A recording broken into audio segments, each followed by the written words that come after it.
आहा माने आं मा बुंनो जायखिजाया ओरैनोथ' मोनसे समाव आं खोनादोंमोन बिटिआर माने बे पिस एग्रिमेन्टनि जिथु दफाफोर बियो 82% जाफुंबाय होनलाबायनाय खोनादोंमोन आं बेसेबां नंगौ नङा जेब्ला आखाइ होगोन अब्लासो बुजिगोन आं 82% बाथ' 18%ल'सै आंहा मावनांगौआ दा खोथाया बेसो जेखिजायानो जाया जेसेबां पारसेन्ट दं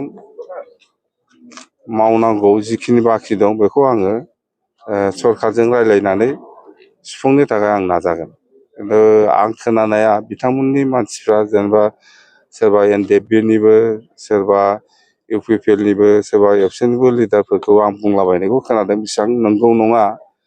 खिन्थु 82%आनो जाफुंजोबखाबाय होनना बुंदों दा 18% दंबावो बेखौ नायनोसै आङो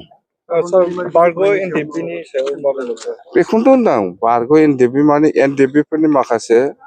केस आरो रिहेबिलिटेसन आरो जेलनिफ्राय सख'नांगौ बेनि सायाव जोङो जिहेथु सरकार बानायदों सरकारा दायथ' दं जों सेस्था खालामगोन जों रायज्लायगोन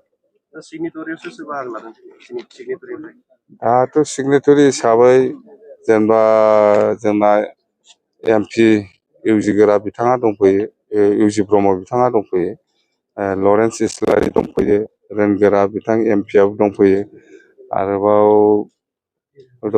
नुजोबाखै आं फैगोन खोमा सम दं दाबो दे